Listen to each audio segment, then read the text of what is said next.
É muito frustrante quando a gente quer fazer uma coisa e não consegue. Seja alguma coisa pequena, cotidiana, diária, coisas simples do dia a dia ou grandes realizações. Quando nós planejamos, pensamos, imaginamos que podemos fazer alguma coisa, planejamos, nos preparamos inclusive, e as circunstâncias outras que estão além do nosso controle nos impedem, é muito provável que surja em nós aquela sensação de que, puxa vida, por que não? Por que eu não consegui? Por que eu não vou conseguir fazer? Davi, o rei de Israel, passou por uma experiência dessa, talvez das mais difíceis. Ele havia sido reconhecido como rei por uma das 12 tribos, a tribo de Judá, de onde ele vinha. Ele haveria de suceder Saul, que havia perdido o reino por desobediência ao Senhor. Já tinha sido ungido por Samuel, mas precisava conquistar todo o apoio das demais tribos e ser, enfim, entronizado como rei em todo Israel.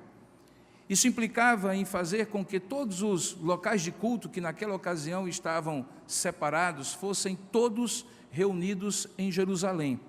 O lugar que Deus havia permitido e designado para ser o lugar onde seria construído um único santuário para adoração a Deus.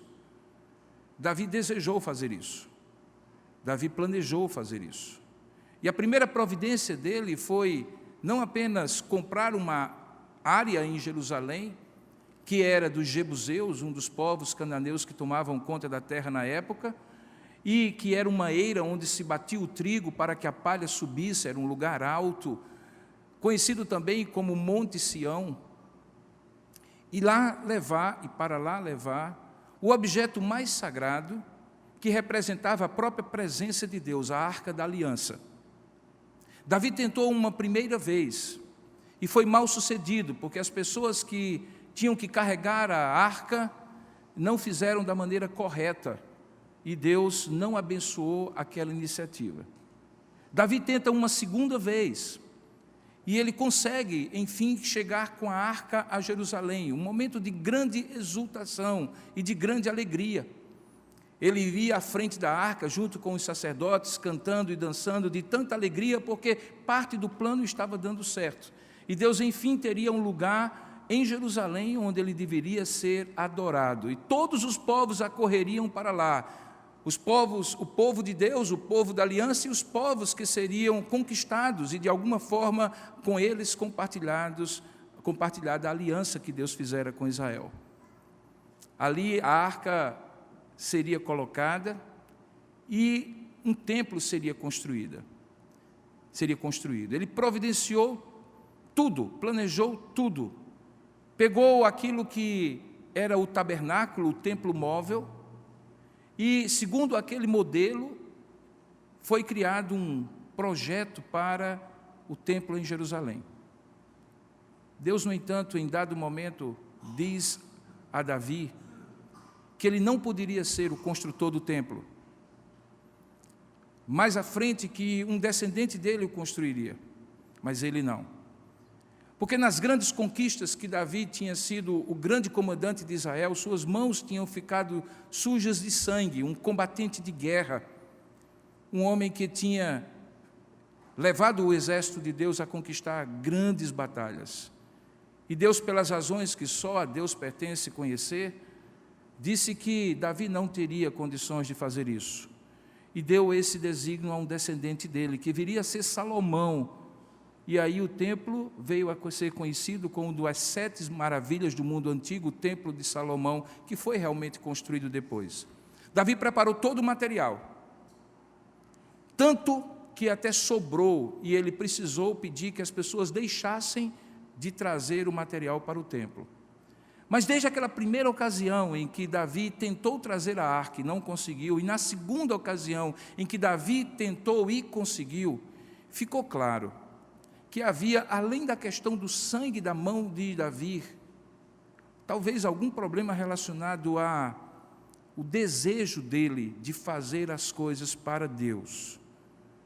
Quando a arca enfim chegou, naquele primeiro episódio que eu mencionei nessa introdução, Davi fez uma festa e compôs um salmo. Não se sabe ao certo se esse salmo foi composto literalmente por ele ou pelos cantores de Israel, Asaf e os outros músicos. Mas é um dos salmos mais bonitos, e esse salmo está transcrito, um dos poucos salmos em que está transcrito fora do livro de Salmos, embora também esteja no livro de Salmos.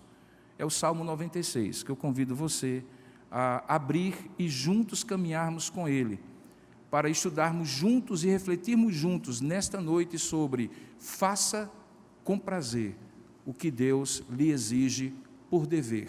Esse é o tema da nossa mensagem de hoje. Faça com prazer aquilo que Deus lhe exige por dever. Cantai ao Senhor um cântico novo, cantai ao Senhor todas as terras. Cantai ao Senhor, bendizei o seu nome, proclamai a sua salvação dia após dia.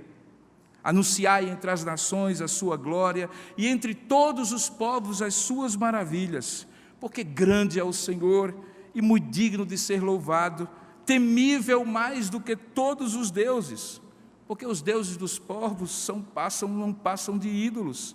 O Senhor, porém, fez os céus. Glória e majestade estão diante dele, força e formosura no seu santuário. Tributai ao Senhor, ó famílias dos povos, tributai ao Senhor glória e força, tributai ao Senhor a glória devida ao seu nome, trazei oferendas e entrai nos seus átrios. Adorai o Senhor na beleza da sua santidade, tremei diante dele todas as terras. Dizei entre as nações, reina o Senhor. Ele firmou o mundo para que não se abale e julga os povos com equidade. Alegrem-se os céus e a terra exulte, ruja o mar e a sua plenitude, folgue o campo e tudo que nele há, regozijem-se todas as árvores do bosque, na presença do Senhor, porque vem julgar a terra, julgará o mundo com justiça, e os povos consoante a sua fidelidade. Amém. Curva a sua cabeça por um instante, vamos pedir que Deus fale conosco nesse texto e por meio dele a cada um de nós conforme a nossa necessidade. Oremos. Ó Deus amado e querido Pai, nós louvamos e bendizemos o Teu nome, porque cremos, ó Pai, que quando abrimos a Tua palavra, que é inspirada pelo Teu Espírito, o Senhor também ilumina nossa mente por este mesmo Espírito, Deus contigo e com o Filho, para compreensão nossa, para que de fato possamos entender o que ela não apenas está registrado, mas aquilo que está disponível para nós e que é a Tua mensagem para cada um de nós nessa noite de modo muito específico. Portanto, ó Deus, nós nos humilhamos agora diante de Ti, porque quem sou eu, ó Pai, para abrir a Tua palavra e expor a Tua palavra diante do Teu povo? Assim como ele, sou pecador e preciso da Tua graça, e te peço que assim Tu derrames sobre o meu coração, sobre os meus lábios e sobre os ouvidos e corações de todos que estão aqui ou em qualquer lugar do mundo, recebendo essa mensagem. Que, ó Deus, em Cristo nós sejamos edificados e abençoados para fazer por prazer aquilo que Tu exiges como dever.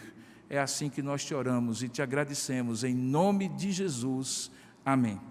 Esse tema inusitado, faça por prazer aquilo que Deus exige a você por dever, deve-se a uma pergunta que minha esposa fez recentemente, quando numa oração, como é costume às vezes eu falar assim, eu digo assim que, Senhor, aceite o culto que te somos devedores. E aí ela disse assim, me soa estranho imaginar que Deus é um Deus cobrador, que me faz um devedor dele, e que eventualmente o culto eu preciso pagar como um dever. De fato, pode parecer, porque o Deus que tem sido pregado nos últimos tempos é um Deus que chega a pedir favor a você. Parece ser um Deus que você tem um grande privilégio em tê-lo. E de fato é, mas parece que também é um Deus que tem um grande privilégio em ter você. Ou, em outras palavras, parece que é um favor estar aqui, que é uma opção sua estar aqui, que é uma opção de cada um de nós orar, falar com Deus, prestar-lhe culto e reconhecê-lo como Criador, Senhor e Deus. Mas não é isso que a palavra de Deus nos diz. A palavra de Deus nos diz que, seja pela ordem da criação ou pela ordem da redenção, nós somos devedores a Deus de um culto e de uma adoração. Como criaturas, porque fomos feitos à imagem e semelhança de Deus, e para isso nós fomos criados. A palavra de Deus diz que nós fomos criados para o louvor da sua glória. E, portanto, não apenas as criaturas, mas principalmente a coroa da criação, o ser humano, foi criado à imagem de Deus, aquilo que normalmente as pessoas chamam de espiritualidade, com uma razão e um propósito, é que tudo que nós falássemos, pensássemos ou fizéssemos, glorificasse a Deus. O culto, portanto, na ordem da criação, é a vida inteira. E nós somos, por sermos criaturas, devedores de Deus. É claro que de lá para cá alguma coisa aconteceu, o nome disso foi queda. E parte do problema da queda é que esse ser humano, na pessoa de Adão e de Eva, resolveu não dar a Deus a glória devida ao seu santo nome, e desejou ser igual a Deus. Perceba, portanto, que o problema da queda é um problema de a quem eu reconheço como de direito de eu adorá-lo, eu ou Deus. Dessa forma, então, pela ordem da criação, nós somos sim devedores de Deus, de um culto que Ele, como criaturas, nos deu a oportunidade de oferecer. Mas, por outro lado, também pela ordem da redenção, porque fomos comprados e passamos pelo sangue de Cristo a fazer parte dele e do seu corpo, como não apenas criaturas, mas filhos e filhas, somos assim também devedores a este culto. É claro que qualquer devedor de algo tem um certo constrangimento, porque é levado a fazer isso, talvez a princípio ou superficialmente, por um dever.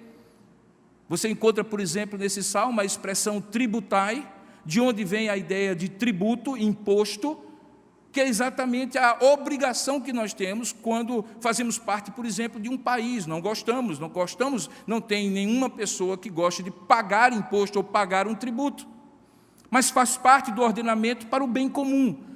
A ideia que está posta aqui de tributai, por exemplo, nesse salmo, impõe àqueles que leem o salmo a ideia que realmente é a verdadeira, de que somos de fato devedores. O problema não é reconhecermos isso apenas, é com que motivação nós oferecemos este culto.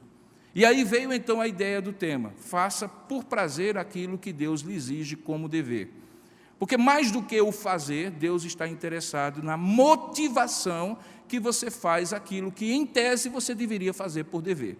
Se você jogar os seus olhos de volta para esse salmo, que é do mesmo autor do Salmo 95, 96, 97, 98 e 99, chamados Salmos Reais, que fazem parte de uma coleção, de uma microcoleção que está inserida nos 5 livros da Bíblia, que compõe os 5 livros de Salmos, que compõem o que nós chamamos hoje de livro de Salmos. Se você prestar atenção, de vez em quando você vai lendo os Salmos e vai tendo um título lá, livro 1, livro 2, livro 3 e assim por diante. São 5 livros que compuseram o saltério, que era nada mais nada menos do que o inário que o povo cantava no templo de Jerusalém. Então você vai perceber que esse Salmo 96 começa com uma série de ordens muito claras. Observe que praticamente todos os verbos desse salmo estão no imperativo, é uma ordem, é um comando: cantai, anunciai, dai glória, tributai, dizei, e assim por diante. Todas essas expressões, portanto, implicam em um senso de quem está lendo, de que tem um dever diante daquele que diz essas coisas, que ordena essas coisas. A questão, no entanto, é que, ao fazer isso, o salmista nos dá ideias sobre qual motivação deveria existir no meu coração e no seu coração para cumprir com prazer aquilo que Deus exige por dever. E, sendo muito sincero, ao final desta mensagem, o meu objetivo é que você possa expandir essa ideia, generalizar essa ideia para praticamente todas as coisas que você faz na vida, em relação a Deus e em relação ao próximo, que você faça por prazer aquilo que você tem como dever. Primeiramente, eu gostaria de convidar você a olhar os primeiros versos desse salmo, porque eles estabelecem algo importante. Ele trabalha paralelismos na poesia hebraica, que eu já expliquei aqui algumas outras vezes, em que expressões se repetem, porque na poesia hebraica você não tem rima, você tem poesia feita em sentidos, em significados. Então ele diz: cantai ao Senhor um cântico novo, cantai ao Senhor todas as terras, cantai ao Senhor, bendizei o seu nome, proclamai a sua salvação dia após dia, anunciai entre as nações a sua glória e entre todos os povos as suas maravilhas. As ideias aqui são paralelas: cantar, anunciar e proclamar são os três verbos usados. Todos eles têm relação com culto, todos eles têm relação com adoração. Adoração e culto que estão para além desses momentos de reunião.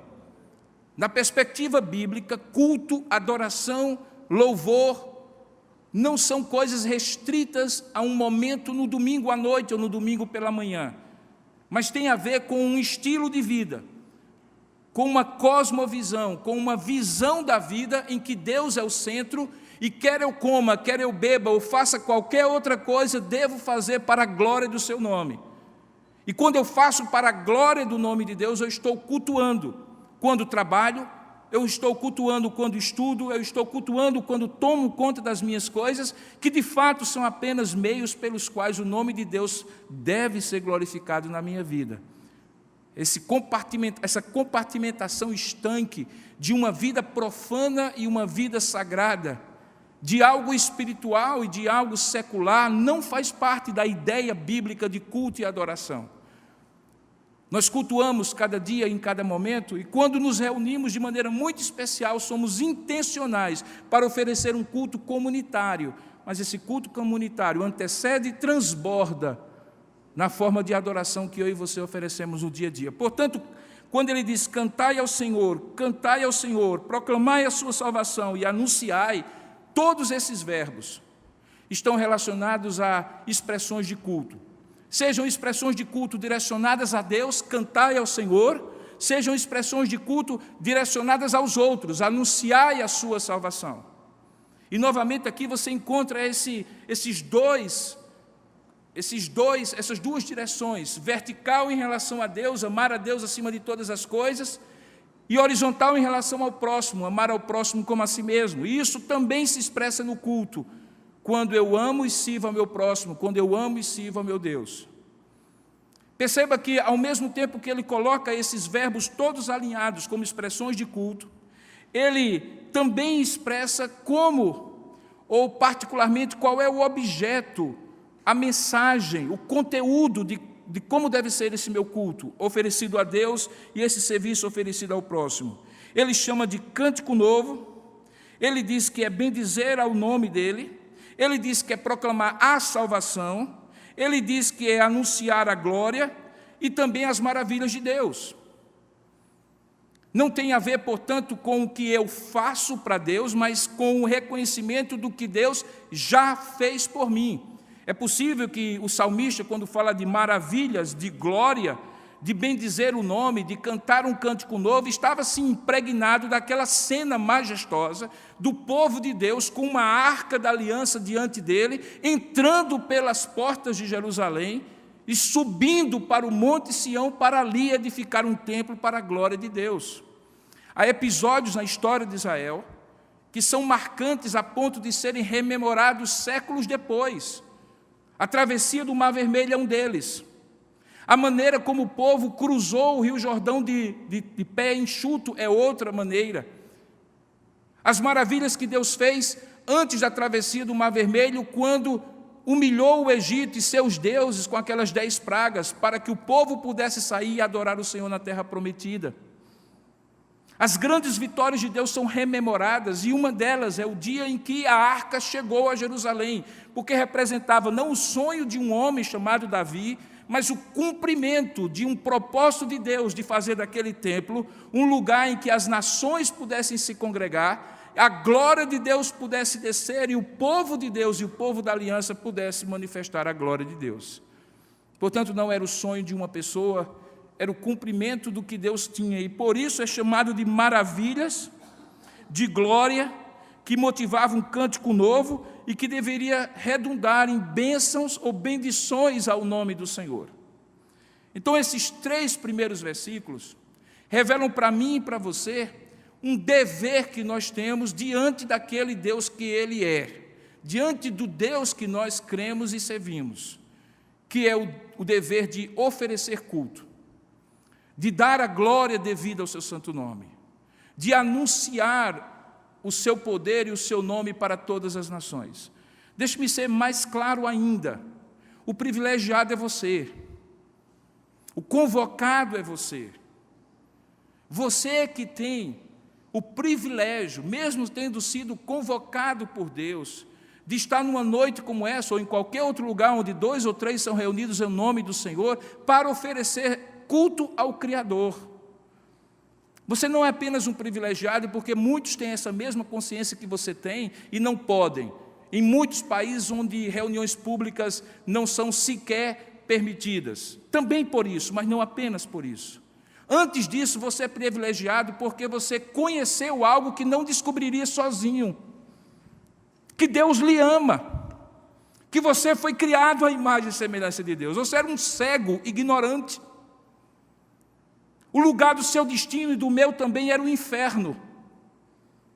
Nós nascemos em pecado e os nossos pecados cegavam os nossos olhos. Conduziam a nossa maneira de ser e de agir, de crer, numa direção distante de Deus. Deus abriu os nossos olhos por absoluta graça e misericórdia, e nós vimos aquilo que sem Ele nós não viríamos jamais. Existem milhares e milhões de pessoas na condição hoje que nós estávamos ontem. Você, portanto, é um privilegiado. Por que você e não outro?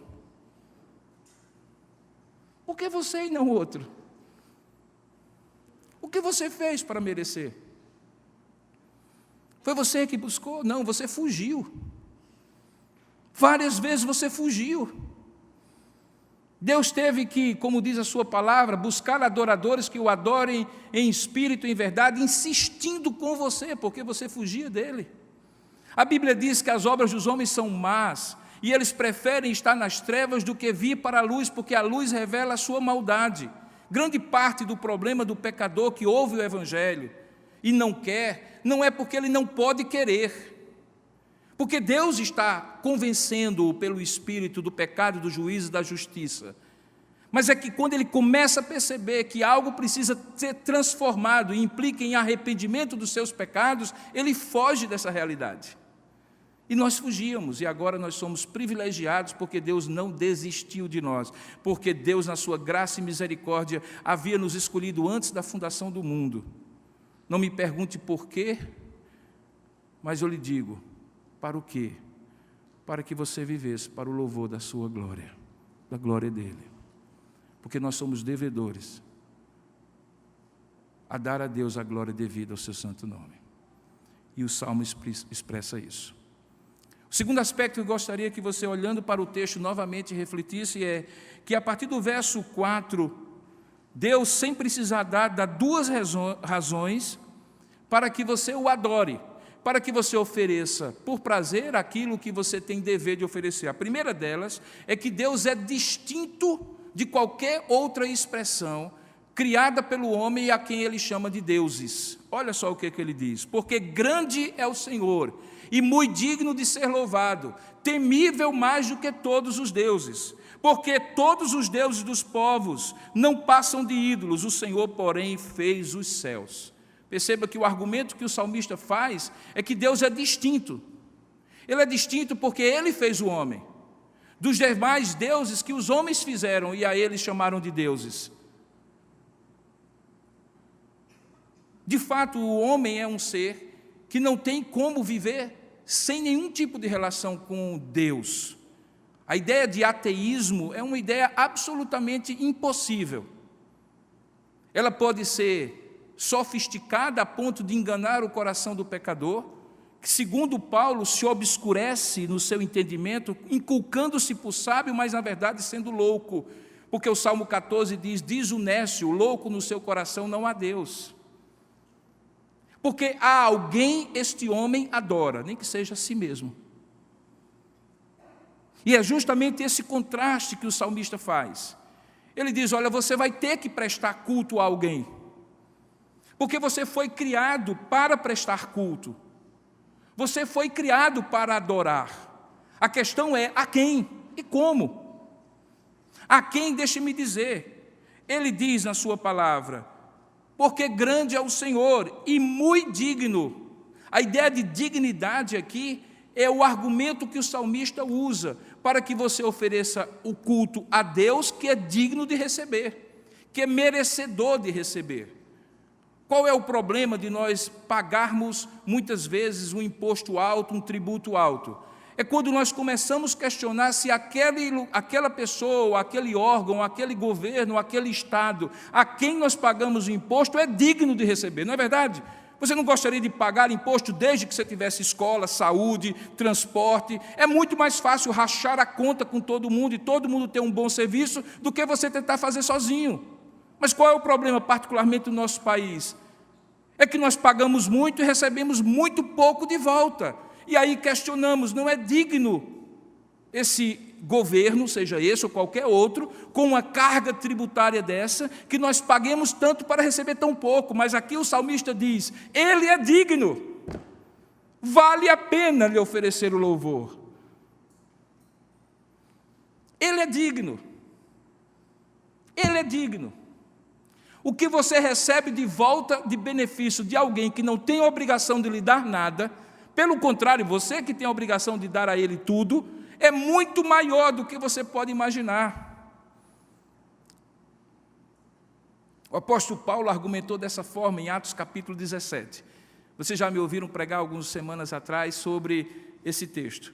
E você lembra que ali nós estávamos diante de gentios que não conheciam a lei de Deus, então Paulo começa a partir da situação em que eles viviam. E a situação que eles viviam era de absoluta ignorância, apesar de serem filósofos que especulavam sobre as grandes questões da vida. Mas eles estavam tão confusos que eles tinham deuses para todos os tipos de gostos e preferências, e para não ficar naquela consciência de que faltou um Deus, eles erigiram uma coluna, e sobre a coluna não colocaram imagem alguma, mas colocaram o título, Agnosko Theo, ao Deus desconhecido. Paulo passa por aquela praça de Areópago, onde as pessoas discutiam as grandes questões em Atenas, e diz assim, esse Deus desconhecido, que vocês edificaram uma coluna sem saber quem é justamente quem eu vim apresentar. E o que é que Paulo apresenta? Ele apresenta que os benefícios desse Deus, que é criador de todas as coisas, podem ser experimentados e sentidos por aqueles que não o conheciam, mas que, em conhecendo, iriam ter com ele um novo relacionamento. E aí ele argumenta o seguinte, que nele vivemos, por ele respiramos, e tudo que nós somos e temos e fazemos, temos e somos, na dependência completa, muitas vezes não reconhecida, mas dependência completa de quem ele é e do que ele faz na nossa vida. Esse é o argumento do Salmo. Ele é digno, porque ele beneficia, quer você reconheça ou não, para além daquilo que você poderia imaginar quando paga apenas um tributo, porque ele é digno e ele retribui a você. Você não deveria fazer pela retribuição, mas você recebe a retribuição como benefício acessório àquele culto principal que você oferece a Deus. É esse o argumento do Salmo. Ele diz assim, porque Deus é grande, ele é muito digno de ser louvado. E veja, ele é mais temível, ou deve ser mais temido do que todos os deuses. E por quê? Porque, diferentemente dele, todos os deuses dos povos não passam de ídolos. O Senhor, porém, fez os céus. Paulo apela, então, para a ordem da criação. Veja, ele não está falando aqui, queridos, ainda sobre aliança. Ele não está falando ainda sobre um povo que ele escolhe para si e com quem ele faz aliança para ser luz para todos os povos. Ele está falando ainda para qualquer pessoa. Razão porque você vai perceber depois que ele fala, olha, que as nações adorem, que as famílias dos povos tributem a Deus e assim por diante. É uma falácia achar que só quem deve culto a Deus é quem o reconhece como Senhor Deus da sua vida.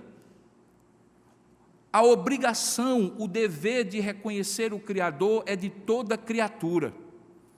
No início da profecia de Isaías, quando o povo da aliança começa a desdizer, desfazer, desmerecer aquilo que Deus havia feito, ele disse assim, olha, Isaías, irritadíssimo, diz assim, olha, até o boi conhece o seu dono. E vocês não conseguem reconhecer quem é o Deus que os livrou e a quem vocês prestam e devem prestar culto. Isaías chega a apelar para uma coisa básica da natureza. O boi sabe quem é a sua mãe, quem é o seu pai. O animal irracional reconhece de onde ele veio. Como é possível que seres racionais não reconheçam o Criador e a ele deem a glória devida ao seu santo nome? Esse é o argumento que ele usa aqui, que não tem a ver com religião ainda, perceba, tem a ver com culto, tem a ver com adoração, mas não tem a ver com uma forma estabelecida de religião que vem por conta da aliança. Ele ainda está apelando para a criação. Isso teria repercussões as mais diversas, que infelizmente eu não tenho tempo para ministrar agora. Tem a ver, inclusive, com as exigências que Deus faz de ordem natural para que uma sociedade, quer creia nele, quer não creia, se submeta a eles. Mas o meu ponto aqui é que, além de ele estabelecer um dever de culto e de adoração, ele dá a razão. Veja, ele diz por quê e por quê, versos 4 e verso 5. Ele faz então um pequeno intervalo no verso 6, em que ele faz uma espécie de doxologia. Doxologia é um momento de exultação, quando você dá um glória, um aleluia, quando você diz louvado seja o nome do Senhor. Os salmos tinham esses momentos intervalares de doxologia, e o verso 6 é um momento intervalar, porque ele diz assim: portanto, diante disso, glória e majestade estão diante dele, força e formosura no seu santuário. Lembra que o ambiente que provocou esse salmo é de uma arca, o objeto mais sagrado do culto na época do tabernáculo, que estava sendo trazido para Jerusalém.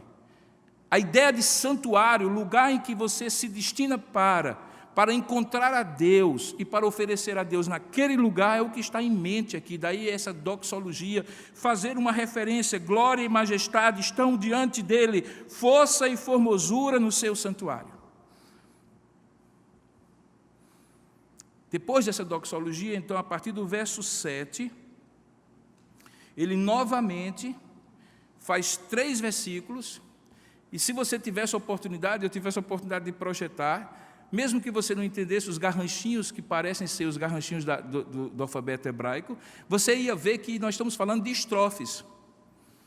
Então nós temos aqui uma primeira estrofe com 3 que compreende esses 3 primeiros versículos, uma segunda estrofe que compreende os 2 próximos, que é o 4 e o 5, e o verso 6 como se fosse um estribilho. E aí no verso 7 em diante, você começa uma nova estrofe. É possível que esse salmo era um salmo para ser cantado no santuário. E como era um salmo ser cantado no santuário, então eles faziam algum tipo de responsiva, ou seja, aquela maneira de cantar em que eu canto algo e você responde algo de lá. Algumas vezes nós fazemos a leitura alternada, alguns chamam incorretamente de leitura responsiva. A leitura alternada seria assim: eu digo, cantai ao Senhor um cântico novo, cantai ao Senhor todas as terras. E aí vocês dizem, cantai ao Senhor um cântico novo, cantai ao Senhor todas as terras. Essa leitura responsiva, esse salmo responsivo é o que provavelmente é a estrutura desse salmo. E então aqui, quando chega no versículo 7, veja, existem algumas ideias que novamente repetem as dos primeiros versículos, 1, 2 e 3, porque ele fala de tributai no verso 7, tributai no verso 8 e adorai. Perceba, no verso 1, 2 e 3, ele tinha feito cantai, cantai e anunciai. Aqui ele faz tributai, tributai e adorai.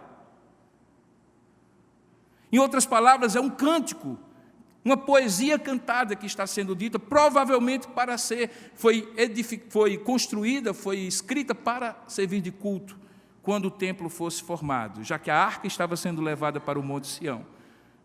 E, novamente, a ideia que volta aqui é de louvor e adoração, mas com uma característica diferente, uma característica de serviço. Por favor, entenda, me ajude a fazer você entender. Olha só, naquela época, quando uma nação dominava outra, ela não necessariamente destruía aquela nação.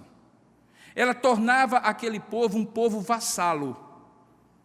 O que era um povo vassalo? Eles continuavam existindo como nações, às vezes até o próprio rei deles continuava lá, mas eles prestavam tributo. Eles, por exemplo, não podiam fazer aliança com nenhum outro povo, e eles, de tudo que produziam, eles precisavam tributar à nação que havia conquistado. A ideia aqui é que não apenas por ordem da criação, preste bem atenção nisso, mas nós que fazíamos parte do império das trevas, que foi conquistado pelo reino do Filho do seu amor, expressões que estão lá no Novo Testamento, mas a ideia presente já no Velho Testamento, somos vassalos deste Deus, somos servos desse Deus, e como vassalos desse Deus e servos desse Deus, o que é que Ele espera de nós? Tributo. Tributo. Deus diz, você pode viver a sua vida desde que você tribute a mim. E tribute a mim o quê? Você tribute a mim, ó famílias dos povos, glória e força. Tribute a mim a glória devida ao meu nome. Traga oferendas e entre nos meus átrios. Adore a mim na beleza da minha santidade e trema diante de mim todos os povos. E você que pensava, que estava fazendo um favor quando aceitou Jesus, você foi conquistado, querido. Você foi dominado por um convencimento sobrenatural, um poder eterno, que fez com que sua mente e o seu coração ficassem apegados a este Deus. E mesmo não sendo, por natureza, servo de Deus e filho de Deus, você se tornou vassalo e servo de Deus. A questão é, você vai fazer isso como um dever ou vai fazer isso como um prazer? Tem gente que tem uma relação com Deus baseada no temor, na culpa, no dever. Não que não tenhamos culpa diante de Deus, somos pecadores, claro que sim. Não que não tenhamos dever diante de Deus, temos, como acabei de demonstrar, nem que seja pela ordem da criação. Mas o que Deus não quer é que o dever se torne pesar, se torne agonia, se resuma a ser dever. O que Deus quer é que aquilo que você lhe deve como dever, você faça como prazer. E aqui você poderia abrir tudo. Abrir tudo. Abrir a maneira como você o adora, quando você canta a Ele. Algumas vezes, queridos irmãos, eu sei que nem todo mundo é afinado, eu não estou entre eles. Algumas vezes eu fico ali atrás, algumas vezes, como hoje pela manhã eu estava ali. Nós temos uma participação, por exemplo, no culto muito pequena de pessoas que cantam. Eu sei que tem músicas que os jovens, especialmente quando mudam o ritmo, alguém que tem uma capacidade vocal muito bonita e que faz aqueles andamentos e aqueles arranjos que a gente fica assim olhando, mas não consegue cantar, eventualmente dificulta. Eu tenho muitas vezes falado para eles, música na igreja é música para o povo cantar, não para você se apresentar. E eles têm tentado fazer isso, porque obviamente que eles são mais dotados de recursos vocais do que nós. Mas independentemente disso, você está aqui para abrir sua boca. Cante baixo para não atrapalhar o outro se você for desafinado, mas cante. Sabe por quê? Porque existe um poder, não no cântico, mas nas palavras que você está cantando. Nós escolhemos os cânticos para que as palavras expressem virtudes de Deus, atributos de Deus, a vontade de Deus, e quando você canta, você está sendo ensinado pela sua própria boca. Isso vai amolecendo o seu coração de pecador, porque não me engane, claro que você chega aqui como uma ovelha cheia de carrapicho, do dia que você passou lá fora. São problemas que você enfrentou em casa, briga com a mulher, briga com os meninos. Tem gente que vem para a igreja e até a porta ali está se matando no carro, com confusões que acontecem no trânsito, com brigas que acontecem de última hora. Eu não sei se Satanás tem alguns demônios específicos para crentes quando estão saindo de casa para a igreja, mas parece que sim. Porque tudo de ruim acontece para a gente chegar com o coração pesado, com raiva de tudo e de todos. A ovelhinha chega cheia de carrapicho. E o Supremo Pastor precisa dar uma limpada primeiro naquelas lãs que estão cheias de sujeiras e carrapichos do dia a dia. Sabe, queridos, eu tenho absoluta certeza que na medida em que você entra e se compenetra no culto e começa a cultuar, e não apenas esperar a hora da palestra, como se você estivesse num evento de coaching, mas você já está na presença de Deus, ora de fato, canta de fato, adora de fato, Deus está tirando os carrapichos da sua lã, querida ovelha. Abra a sua boca, adore o Senhor, Ele é digno de receber essa adoração. E você é um privilegiado por estar aqui. Tribute a Deus por prazer aquilo que você deveria fazer por dever. Quando você pega um desses envelopes e oferece a Deus, não apenas você está cumprindo aquilo que o Senhor diz quando diz: trazei oferendas a mim, e essas oferendas é a tradução da palavra ofertas de um modo geral, mas você está fazendo isso como um reconhecimento. A pior coisa, a pior pergunta que eu tenho que responder na igreja é quando alguém diz: pastor, eu tenho mesmo que dar o dízimo. A vontade que eu diga assim: ô pecador, ô pecador, ô pecador. Você tem de dar os 100%, porque nada você teria se do Senhor não lhe fosse dado. E você acha que é um objetivo máximo você chegar a 10%, isso é mentalidade de quem paga imposto de renda no Brasil, que você fica procurando alguma maneira de você conseguir um desconto, pegando um recibo de um médico ou de um profissional para colocar na declaração. Pelo amor de Deus, a visão é outra. A motivação precisa ser outra. Faça por prazer aquilo que Deus lhe exige como dever. 10% nunca foi alvo, nem no Velho, nem no Novo Testamento. 10% é a base a partir da qual o seu coração expressa a generosidade do reconhecimento de que Deus é Deus na sua vida. O tempo, o talento, o tesouro, a vida, a saúde, todas as coisas que você tem, você não teria. Basta que Deus faça assim para você perder tudo. É Ele que sustenta a sua vida com a mão dEle. Até a sua vida é um fio de prata que pode ser rompido a qualquer momento. Perceba isso. E aí você fará por prazer aquilo que você tem como dever. E quero lhe dizer de maneira muito clara: quer você dê mais, quer você dê menos, o meu salário e o salário dos pastores dessa igreja não aumentam R$1 sequer. Nós não somos pagos por comissão. E nem aceitaríamos ser pagos por comissão. Portanto, não há uma outra motivação a não ser fazer você fazer por prazer aquilo que você deveria fazer por dever. Perceba então que tudo isso está implícito, e muito mais se eu tivesse tempo de desenvolver, nessa ideia de tributai ao Senhor, glória devida, tributai ao Senhor glória e força, adorai o Senhor na beleza da sua santidade e tremei diante dele todas as terras.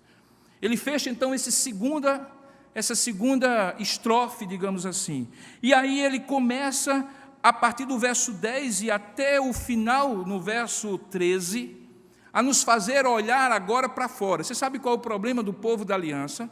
Quando Deus chamou Abraão assim: olha, sai da tua terra, da tua parentela, vai para uma terra que eu te mostrarei, você não sabe ainda, mas começa a caminhar que eu vou te dizer onde é que é. Tu serás uma bênção de tal maneira que aqueles que te abençoarem serão abençoados e aqueles que te amaldiçoarem serão amaldiçoados. Em ti serão benditas todas as famílias da terra. O que é que Deus estava querendo dizer? Olha, eu vou escolher você, escolhi você, a partir de você eu vou abençoar todas as nações. O que eu der a você é para você compartilhar com todos, inclusive a salvação, inclusive a aliança. Você e seus descendentes serão luz para os gentios. O que Abraão e seus descendentes fizeram? Eles entenderam que sim, tudo que eles tinham, tudo que eles eram, era fruto da aliança, eles receberam isso com gratidão, mas eles se ensimesmaram-se. Eles acharam que eles eram um fim em si mesmos, e não um instrumento para outros. A coisa foi piorando à medida que o tempo passou, a ponto de você encontrar o povo que não dava testemunho para as nações, cativo. A ponto de você ter um livro inteiro, o livro de Jonas, que é um fato real, mas na verdade se constitui numa grande lição, porque Jonas era povo de Deus, a quem ele enviou para em Nínive, capital da Assíria, prestar testemunho, aquilo que originalmente Deus havia dado para Abraão. Mas por conta de questões geopolíticas, de brigas deles com os assírios, que eram terríveis inimigos deles, ele não entendeu que Deus também queria salvar os assírios de Nínive. Veja, aquilo é o cume de um distanciamento do povo da aliança do propósito original de Deus, que era ser abençoado para poder abençoar. Eu diria que esse é o mesmo risco que nós temos, irmãos. Quando nós chegamos um domingo como esse, o dia em que nós somos convocados a prestar a Deus o nosso culto comunitário, que nós separamos de todos os outros dias, em que nós temos que fazer as nossas coisas e que o dia deve ser, nesse caso específico, separado para as coisas de Deus, para a comunhão com a família, para a comunhão com os amigos e, mais acima de tudo, para o culto a Deus. Para quê, queridos? Para que amanhã, assim como os judeus foram chamados, nós compartilhemos da bênção da salvação. E ao fazer isso, devemos fazer por prazer aquilo que deveria ser o nosso dever. E veja como é que ele coloca dessas formas, ou dessa forma, verso 10. A partir do verso 10, ele muda o foco. Antes é adorai ao Senhor, tributai ao Senhor, dai glória ao Senhor, vertical. A partir do verso 10, ele espalha e faz o povo ver as nações vizinhas. Ele diz assim: dizei entre as nações, reina o Senhor. Qual era o foco? Digam às nações. O nome disso é testemunho. Porque eles iriam dizer quem Deus é e o que Deus faz. Veja, ele diz assim, reina o Senhor. Ele começa a dizer o que Deus faz. Ele firmou o mundo para que não se abale, ele julga os povos com equidade, por isso os céus se alegram, a terra exulta, o mar ruge, e a sua plenitude, o campo, a criação, tudo que há nele regozija diante de Deus na presença do Senhor, porque ele vem julgar a terra, julgará o mundo com justiça e os povos consoante a sua fidelidade. Tudo isso para dizer, por isso, você tem que dizer às nações, o Senhor reina, submeta-se a Ele. É mais ou menos como se um povo que tinha sido dominado por Israel dissesse a outro povo, olha, a gente foi dominado e é muito bom. Por mais impensável que você possa imaginar, é a ideia de que antes era muito ruim, hoje é muito bom. E eu quero dizer a você, nação vizinha, que se você for dominada por este povo fará muito bem a você, porque permitirá que você tenha vida própria, desde que você tribute a Ele a glória devida da vitória. Eu sei que em tempos etnocêntricos, em que nós queremos ser o centro e as nações vizinhas é que devem nos prestar contas, isso não é problema só de americano, da nação americana, porque basta você ver como é que brasileiro trata boliviano, paraguaio e peruano no centro de São Paulo, porque julga que esses povos ao nosso redor são inferiores a nós. Portanto, etnocentrismo, superioridade racial, superioridade étnica, é um problema que está enraizado no coração humano, faz parte da herança terrível do pecado. Eu sei que parece estranho que eu possa dizer para você que uma nação dominada por Israel diga a outra nação, olha, reina o Senhor, o Deus de Israel reina, e é muito bom, porque apesar de nos tornarmos vassalos deles e termos que pagar tributo, Ele nos faz muito bem, mas é exatamente essa ideia. É exatamente a ideia de eu, como servo de Deus, poder testemunhar para alguém que diz assim, mas rapaz, esse Deus te proíbe de muita coisa, não é? Você não pode ter mais de uma mulher, que coisa chata. Você não pode ser ambicioso e cobiçar as outras coisas num mundo tão competitivo, onde todo mundo tem que cobiçar os dos outros, porque não vai ter para todo mundo, então eu tenho que garantir logo o meu. Esse Deus é muito chato, Ele não permite que você tenha prazer nas coisas do mundo, um mundo tão bom, aproveita a vida. E você então diz assim para Ele, é verdade, parece ser algo muito ruim, mas é algo muito bom. Porque na medida em que eu nego a mim mesmo, tomo cada dia a minha cruz e o sigo, aquilo que Ele me oferece em troca daquilo que eu abro mão é muito melhor do que aquilo que eu abri mão. Sabe, eu tomava toda a cachaça do mundo, pegava todas as mulheres do mundo, fumava todos os cigarros do mundo, mas não tinha paz e alegria. Hoje eu não preciso de nada disso para ter a paz e a alegria que o Senhor pode me dar. Esse tipo de testemunho é o que faz alguém dizer assim às nações, dizei às nações, vale a pena reconhecer que Deus reina. Vale a pena reconhecer que Deus fez algo na minha vida. Reconheça você também. Nós estamos falando, portanto, de testemunho. E, novamente, o princípio se estabelece. Se eu disser para você, vamos agora fazer um comando, fazer um curso e fazer um comando para que você, a partir de amanhã, saia pelas ruas de João Pessoa e cumpra o seu dever de ganhar o mundo para Cristo. Talvez você faça isso por obrigação eclesiástica, dever, culpa, motivações que Deus não abençoa. É melhor eu dizer assim para você: viva, e por intermédio da sua vida, aproveite as oportunidades para testemunhar, quem quer que seja, que o Senhor reina na sua vida, e é um reino glorioso, gracioso, satisfatório e maravilhoso. Vale a pena ser servo deste Deus que reina. Faça por prazer aquilo que Deus lhe exige por dever. Eu falei no início da minha mensagem que é muito frustrante quando a gente deseja fazer alguma coisa e não consegue. Mas deixa eu lhe dizer, mais frustrante é quando a gente consegue e percebe que a gente conseguiu com a motivação e com o propósito errado. Eu já falei uma vez, citando como ilustração, num sermão anterior, a expressão vitória de Pirro, que diz respeito a um fato da antiguidade, nas guerras púnicas, nas guerras gregas, em que um determinado rei, Pirro, conquistou grande parte do território de uma outra nação, mas a um custo caríssimo. Ele perdeu os seus principais soldados, comandantes. A vitória foi tão terrível que alguém disse para ele: rei, valeu a pena essa vitória? E aí se cunhou a expressão, vitória de Pirro, aquilo que você ganha, mas a um custo tão alto que lhe tira a satisfação. Algumas vezes a gente quer fazer determinadas coisas com a motivação errada. E deixa eu lhe dizer uma coisa: quem for beneficiado pelo que você fizer, será beneficiado.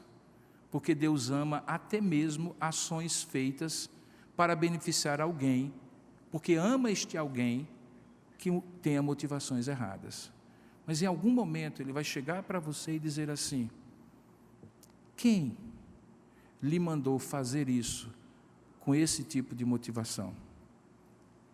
O Evangelho, inclusive, diz que um dia muitos chegarão ao Senhor e dirão assim: mas nós pregamos em Teu nome, nós curamos em Teu nome, nós expulsamos demônios em Teu nome. E Ele dirá: eu não vos conheço. E por que Ele dirá isso? Porque a motivação do que foi feito não era uma motivação para a glória de Deus, mas para apenas cumprir obrigações religiosas. Não faça nada por dever, se você pode fazer pelo prazer que Deus lhe dá de servi-lo. Aplique isso agora à sua vida. Aplique isso ao seu dia a dia. Por favor, não caia na armadilha de dizer assim: ok, no próximo domingo eu vou cantar melhor, no próximo domingo eu vou dar uma oferta melhor, no próximo domingo eu vou fazer algo melhor. Porque se você cair nessa armadilha, você não entendeu que o culto e a adoração que Deus quer que você faça não tem a ver com esse momento de 1h30, 2 horas que nós encontramos aqui. Tem a ver com o seu dia a dia. É lá que você dá a Deus a glória devida ao seu santo nome. Adore a Deus. Faça por prazer aquilo que Deus lhe exige como dever. Que Deus o abençoe. Vamos orar juntos? Quem sabe você pode colocar isso agora diante de Deus e dizer: Senhor, tenha misericórdia de mim, me ajuda a ter a melhor motivação para o que eu tenho que fazer para Ti. Tem algum momento com Deus agora, nesse momento, você e Deus apenas.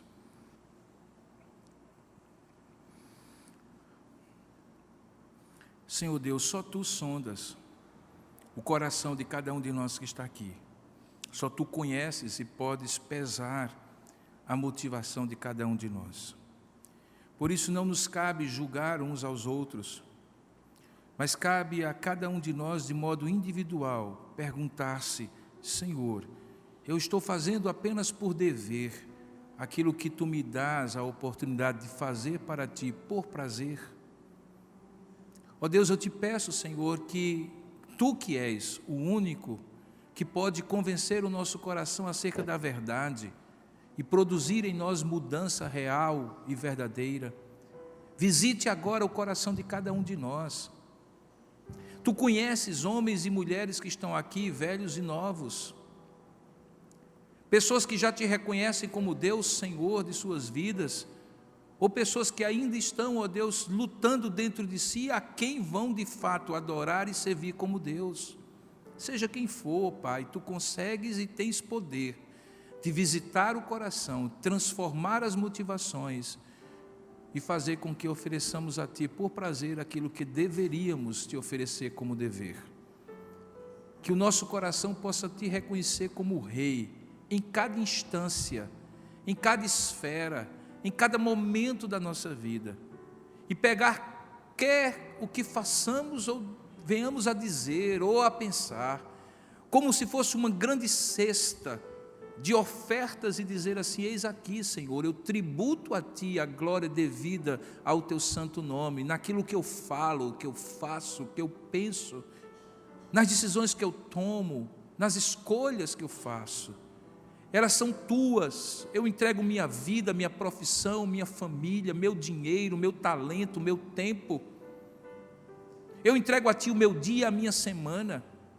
Eu sou Teu servo, Tua serva. Eu sou vassalo Teu e tributo a Ti por prazer, porque eu sei que eu sou devedor a Ti, mas mais do que isso, Tu és o benfeitor da minha vida.